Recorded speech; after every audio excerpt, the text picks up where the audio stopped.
अब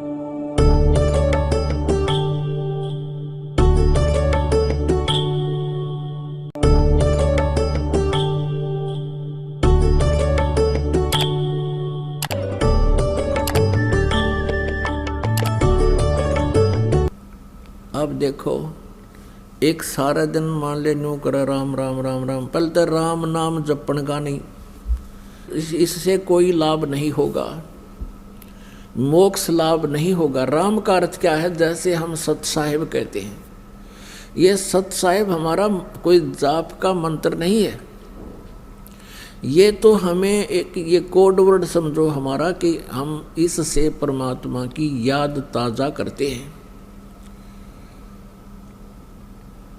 सत्य का अर्थ है अविनाशी, सच, और साहब माने भगवान, यानी परमात्मा की भक्ति ही सत्य है इस मनुष्य जीवन में, बाकी हमारे साथ कोई भी वस्तु जाने वाली नहीं है।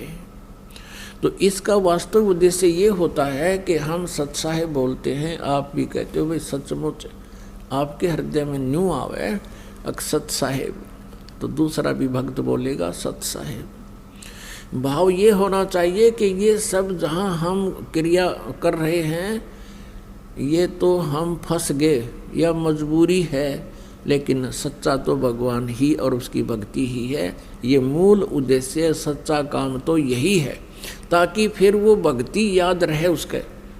जैसे राम राम बोला करते थे, राम का अर्थ है कि परमात्मा ही सब कुछ है, परमात्मा के अतिरिक्त कुछ नहीं है। और उसकी साधना जैसे भी उन ऋषि महर्षि बताया करते थे, वो ओम नाम देते थे और कहते थे कि कोड वर्ड बोलना, ओम ओम ओम नहीं कहना किसी को, ओम ओम दूसरा भी फिर बोल भाई ओम ओम नहीं। इससे क्या होता है कि फिर तुम अनधिकारी होने के कारण उस मंत्र को दूसरे को बोल देते हो, तो आप उसके गुरु हो गए, आप अधिकारी हैं नहीं, वो दोषी हो गया, आप भी दोषी हो गए।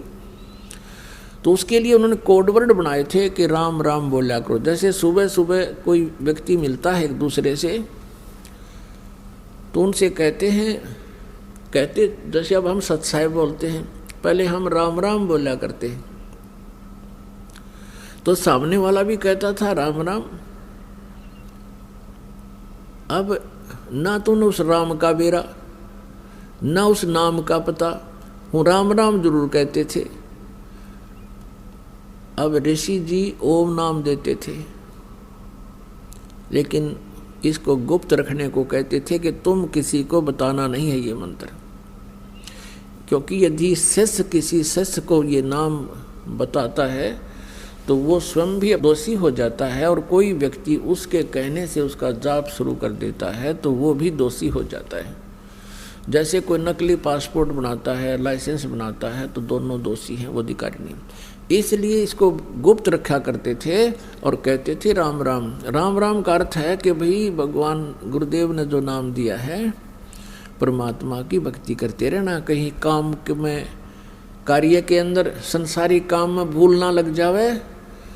तो चलते चलते कोई राम राम कहता था, उसको याद आती थी, ये संकेत करते थे कि तुमने ये नहीं कहना कि ओम नाम जप ले, गुरु जी ने बता रखा है, कदे भूल लग जा, नहीं, वो यूँ बताया करते ऋषि जन कि तुम एक दूसरे से भगवान की भक्ति याद दिलाते रहना, यहाँ भूल बहुत शीघ्र पड़ती है।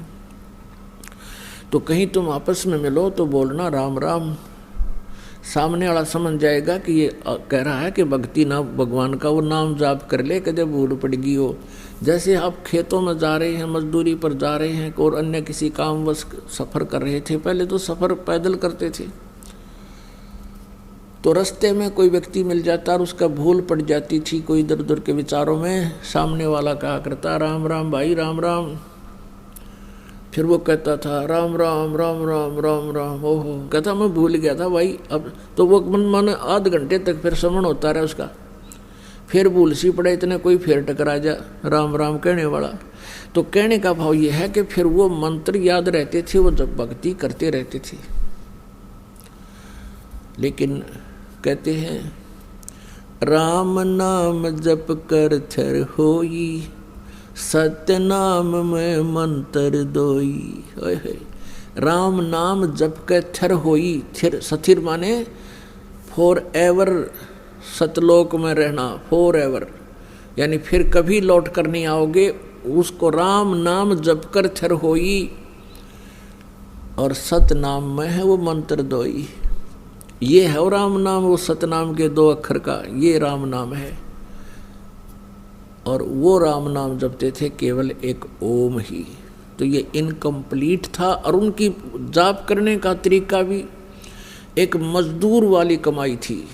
दास जो आपको बताना चाहा था, अब उस पॉइंट पर आया है कि वो जो साधना थी मौखिक जाप की, ओम ओम ओम ओम ओम ओम, फिर कहीं न कहीं ओम, 1 घंटे में कौन ओम कौन, ये सारी बकवाद थी।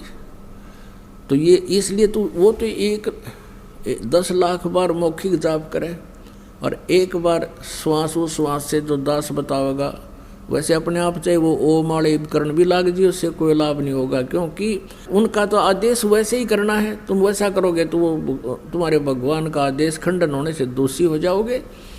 और हमारे भगवान का आदेश है, श्वास उश्वास में नाम जपो, व्यर्था श्वास मत खो, ना जाने इसे श्वास को हो, आवण हो के न हो। अब हमारे भगवान का तो आदेश है कि श्वास उश्वास से नाम जपना है, और इनके भगवान का आदेश है कि उच्चारण करके करना है। तो अगर वो उच्चारण ना करके वैसे करेंगे तो उनको वो उसका आज्ञा की अवहेलना होने से भी अपराधी है। यानी इस काल ने तो आपको यहाँ फंसा कर रखना है। इसका उद्देश्य यही है कि आत्मा, इसको मालूम है कि आत्मा भक्ति बिना नहीं रह सकती, इसको परमात्मा की तरफ उसी दिन से होगी थी जिस दिन से ये सतलोक से इस काल के साथ आई थी। उसी दिन से प्रभु की आवश्यकता इसको महसूस होने लगी थी, और आज तक हम उसको प्राप्त नहीं कर सके, क्योंकि हम काल के द्वारा भ्रमित ज्ञान पर आश्रित रहे।